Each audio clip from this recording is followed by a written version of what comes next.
what does a customer really want? There are five things what a customer wants. And if you can provide that, then the customer is going to be satisfied. And if you serve them with great care, obsession, and you really understand the value of your customer, they will become your lifetime customer. Be reliable. What does it reliability mean? It means that do what you say. Be in integrity. When will you do it? And the first time right. The impression, first impression is the lasting impression. So it is better to be reliable than to be slipshod. Okay, so be reliable with the customer. Be responsive. Uh, if you get an inquiry, is it okay for you to respond 3 days down the line? And especially in today's breakneck speed communication, is it possible? So speed and fastness is what they expect. So be responsive. There has to be some guidelines for your people to respond them in an appropriate time. It depends on different kind of products, depends on what. So the response time will depend on the kind of product. But you have to have a proper response and speed and fast. Get the point? Make the customer feel valued. I bet we have covered enough reasons for you to make your customer feel valued. There is no question. The more you do this, the more loyal customers you create. Be empathetic. Feel the pain of a customer. You have promised him something you did not give him. You promised delivery at X date and it was delayed. Be empathetic.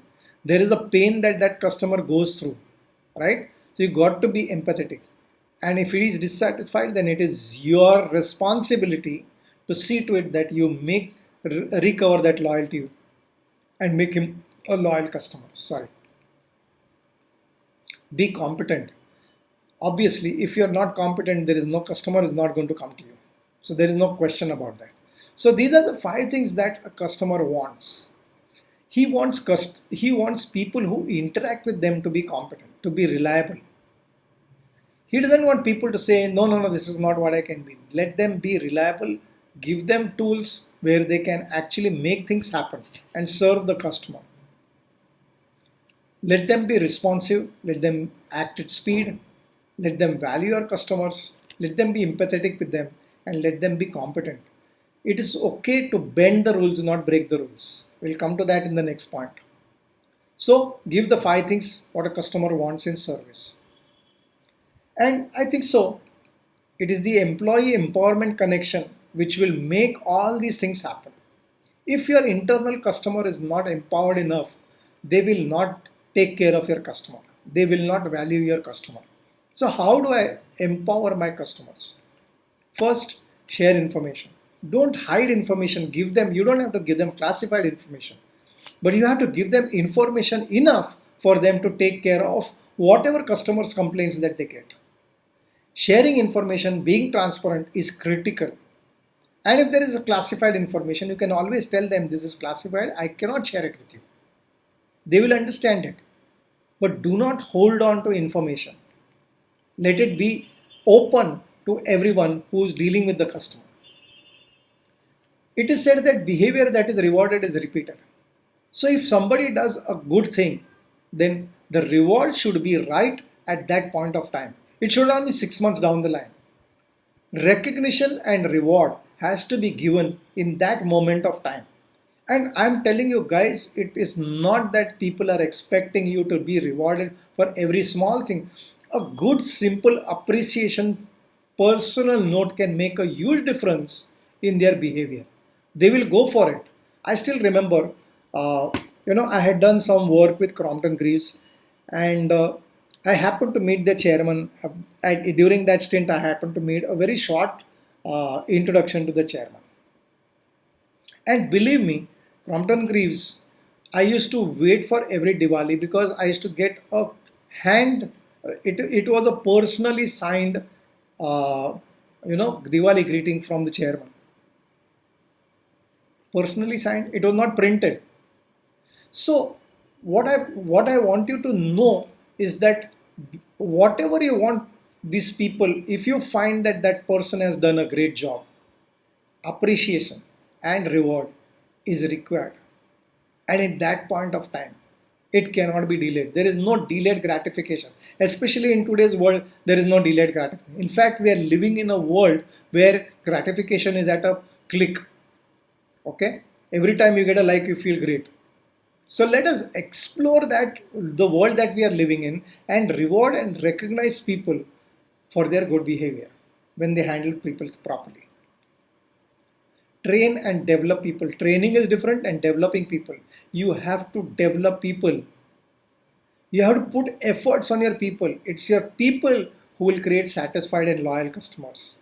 So if you're not going to put that effort on your internal customers, right, like that CEO said, employees first, customers second, right? So develop your employees, develop your people, give them that space in which they can serve hearts out to their customers.